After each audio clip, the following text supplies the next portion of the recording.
When Elizabeth finally saw Jane alone, she told her everything, except what she had learned about Bingley. Seeing that Jane loved him still, she wanted to spare her feelings. But what a blow for Jane to hear about Wickham. It was hard for her to believe that anyone could be so wicked. "I want your advice on one point," she said. "Should we tell people what we know about Wickham? Lydia says his regiment will leave for Brighton soon. Perhaps I should say nothing about him." "I think you're quite right," Elizabeth agreed. "He may be very sorry for what he's done. No doubt he's trying to improve. Wickham did leave for Brighton." Elizabeth was delighted to see him go. But Kitty and Lydia were miserable that the regiment had gone.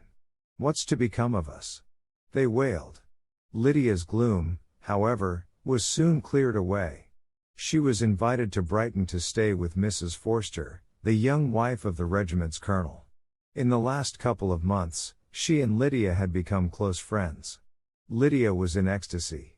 Elizabeth secretly advised her father not to let Lydia go to Brighton. She worried that her sister would become even wilder when she was alone and away from home. Mr. Bennet only laughed at her. "But we shall have no peace if Lydia does not go to Brighton. Luckily, she is too poor for any man to take advantage of her." Elizabeth had to be satisfied with this answer. Lydia left soon after the regiment. With the officers gone, there were fewer parties. The summer passed slowly. Elizabeth waited impatiently to begin her travels with the Gardiners. Finally, in mid-July, her aunt and uncle arrived. As their trip began, they traveled to many parts of Derbyshire, enjoying each other's company thoroughly. August found them in the little town of Lambton, staying at an inn. Lambton, Elizabeth learned, was only 5 miles from Pemberley. Years ago, Mrs. Gardiner had visited Pemberley, and now she wished to visit it again. Pemberley, the Darcy estate. Just the possibility of meeting Mr. Darcy at Pemberley made Elizabeth blush. It would be dreadful. She decided to speak openly to her aunt. But then she learned that Mr. Darcy would be away from Pemberley for the summer. So off they went to Pemberley. Her spirits were in high flutter as the carriage drove toward Pemberley House. It was a large and handsome stone building, with a stream in front. They were greeted by the housekeeper. She was an elderly woman, and very respectable looking. After welcoming them, the housekeeper led them on a tour of the house. Elizabeth was lost in admiration. The rooms were handsome indeed and decorated in fine taste.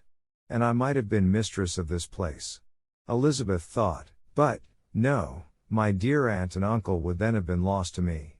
Mr. Darcy would have never allowed them to visit here." At one point, the housekeeper pointed out a drawing of Mr. Darcy. "And this," she said proudly, "is my master." "You seem to be quite proud of him," Elizabeth said. "He is the best master who ever lived," the housekeeper said. "He's not like most of the wild young men nowadays, who think of nothing but themselves. Not one of his servants will give him a bad name. Some people call him proud, but I'm sure I never saw anything of it. They say that only because he doesn't chatter away as some men do." Elizabeth's view of Mr. Darcy softened. Can this be the real Mr. Darcy? She wondered. The housekeeper's praise was no small matter. What praise is more valuable than that of an intelligent servant? When they finished looking at the house, they walked outside. Just as they did, a young man came around the corner. It was none other than Mr. Darcy. He seemed frozen in surprise. He and Elizabeth blushed and stared at each other. Then he stepped forward and politely asked about her family. Elizabeth's embarrassment was extreme. Yet she wondered at how changed he was.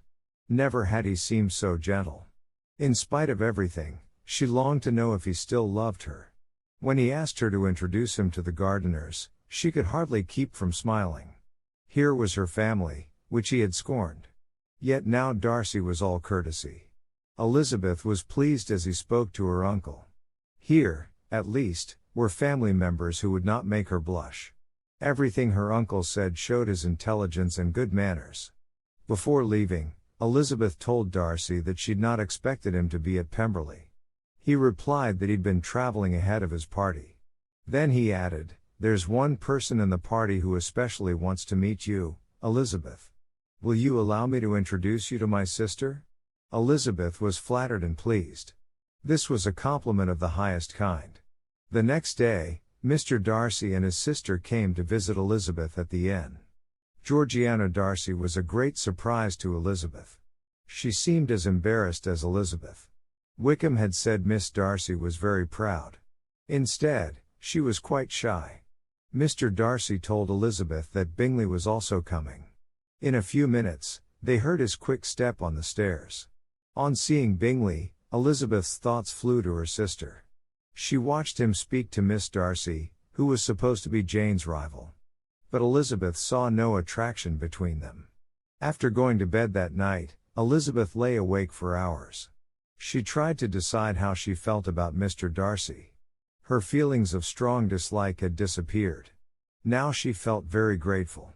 It seemed he loved her still, she respected him and had an interest in his happiness.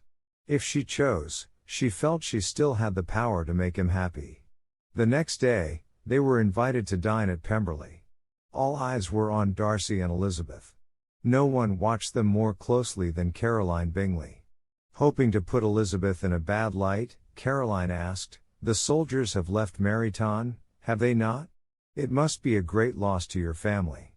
Caroline didn't mention Wickham's name, but Elizabeth felt distressed. While she answered calmly, she glanced over at Darcy. Embarrassed, he earnestly studied her face. Georgiana seemed much too overcome with embarrassment to look at anyone.